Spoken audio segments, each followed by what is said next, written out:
राजकोट के बाद अब बात दिल्ली के विवेक विहार अस्पताल में शनिवार को लगी आग की।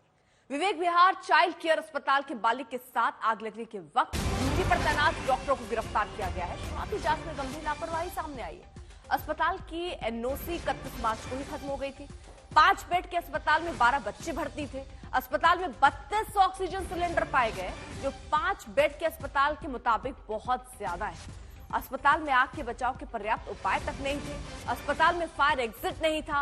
अस्पताल में हादसे के वक्त जिन डॉक्टरों की तैनाती थी वो बच्चों की देखभाल के योग्य ही नहीं बताए जा रहे हैं। अरविंद ओझा हमारे साथ, हमारे सहयोगी इस वक्त जुड़ चुके हैं। अरविंद, एक के बाद एक, केवल एक कमी नहीं दिख रही है, कई कमियां। आप ऑक्सीजन ज्यादा लग रहे हैं, जो डॉक्टर इलाज कर रहे हैं वो योग्य ही नहीं है। फायर से निपटने के लिए जो उपाय होने चाहिए वो उपाय नहीं है। कैसे चल रहा था ये सब? पूरा फर्जी चल रहा था अर्पिता। जब बेबी केयर सेंटर यानी जो नर्सिंग होम है वही फर्जी है, तो आप अंदाजा लगा सकती हैं कि कंप्लीट फर्जीवाड़ा चल रहा था। अब इस मामले में जो बेबी केयर सेंटर का ऑनर है डॉक्टर नवीन, उसको गिरफ्तार कर लिया गया है। जबकि आकाश, डॉक्टर आकाश, जो उस वक्त हादसा हुआ जब ड्यूटी पर तैनात था, उसको भी गिरफ्तार कर लिया गया। वो BAMS डॉक्टर है। बच्चों के इलाज का उसको कोई एक्सपीरियंस नहीं है, इस वजह से उसको भी गिरफ्तार किया गया है। जांच में पता चला कि 31 मार्च 2024 तक ही उसको परमिशन थी नर्सिंग होम चलाने की, उसके बाद परमिशन नहीं थी, फिर भी परमिशन चला रहा था। 5 बेड का अस्पताल था, 25 से 30 बच्चे हमेशा रखता था। जिस वक्त हादसा हुआ था, ये बताइए, आप कह रहे हैं 31 तारीख तक की परमिशन थी, जब ये सब कुछ फर्जी था, डॉक्टर फर्जी था, इलाज फर्जी हो रहा था, तो ये परमिशन भी कैसे मिल गई फिर?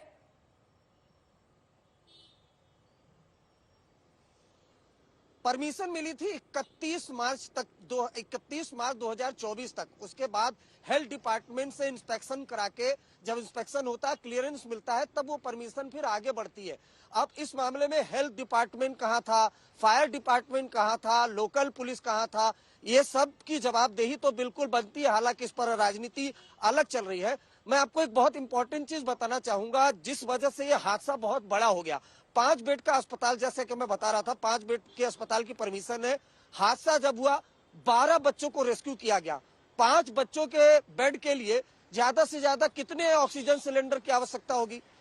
5 बेड पर 7, 8, ज्यादा से ज्यादा 10। लेकिन मौका वारदात से 32 ऑक्सीजन गैस सिलेंडर बरामद हुए। आसपास के लोगों ने बताया कि baby care centre first floor पे चल रहा था, जहां मासूम बच्चे 15 दिन, 1 साल, ज्यादा से ज्यादा 1 साल के बच्चे थे, और नीचे अवैध तरीके से ऑक्सीजन गैस सिलेंडर की रिफिलिंग का काम चल रहा था। स्थानीय प्रशासन को जानकारी दी गई, लेकिन मिली भगत से धंधा चल रहा था, जिसका नतीजा ये हुआ कि जब आग लगी तो वही ऑक्सीजन सिलेंडर में विस्फोट हुआ, जिसकी तस्वीरें हमने आपको भेजी हैं। जोरदार धमाका हुआ, और ऐसा धमाका हुआ कि आसपास के घर की खिड़कियां टूट गईं। अब अंदाजा लगाइए कि जो मासूम बच्चे वहां पर 15 दिन के, 1 महीने के रहेंगे, उनकी क्या हालत हुई होगी। ठीक है, जरा अरविंद रहिए, क्योंकि आपने जैसी स्थितियों का आप इस वक्त जानकारी जैसी दे रहे हैं, आपने ये एक रिपोर्ट भेजी, आपकी एक रिपोर्ट भी जरा देखते हैं।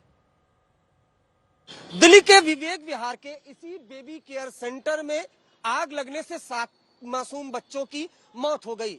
अब दिल्ली पुलिस ने इस मामले में बेबी केयर सेंटर के मालिक डॉक्टर नवीन को गिरफ्तार किया है। साथ ही साथ जब यह हादसा हुआ, उस वक्त बेबी केयर सेंटर में काम कर रहे डॉक्टर आकाश को भी दिल्ली पुलिस ने गिरफ्तार किया है।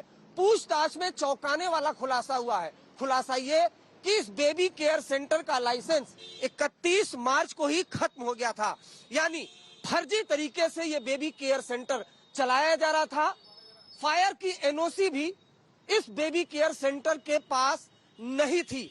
अगर आप देखें तो एंट्री एग्जिट गेट इस बेबी केयर सेंटर में लगभग ना के बराबर, यानी पतली गली है। उससे भी बड़ा खुलासा यह है कि इस बेबी केयर सेंटर में सिर्फ 5 बेड की परमिशन थी, लेकिन बच्चे कितने रखे जाते थे? 25 से 30।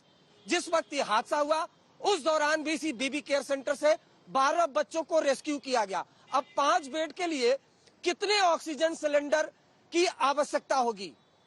आप कहेंगे 7, 8, लेकिन यहाँ पर 32 ऑक्सीजन गैस सिलेंडर पुलिस को बरामद हुए हैं। यानी यहाँ पर अवैध तरीके से ऑक्सीजन सिलेंडर की रिफिलिंग का काम चल रहा था।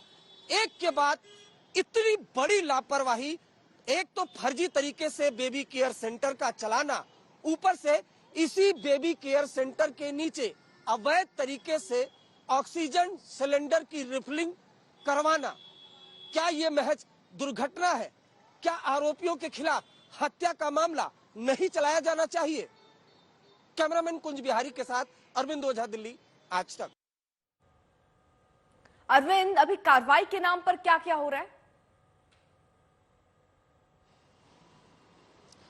देखिए, दोनों आरोपियों को गिरफ्तार किया गया है। आज पुलिस दोनों को कोर्ट में पेश करेगी। कल जो धाराएं लगाई थी एफआईआर में, उसमें धाराएं जोड़ी गई हैं। 304 यानी गैर इरादतन हत्या का मुकदमा इसमें दर्ज किया गया है। साथ ही साथ आईपीसी 308 भी इसमें लगाई गई है। पुलिस का कहना है कि पूरी इंक्वायरी कराई जा रही है। दोनों जो डॉक्टर गिरफ्तार किए गए हैं, इनका बैकग्राउंड खंगाला जा रहा है।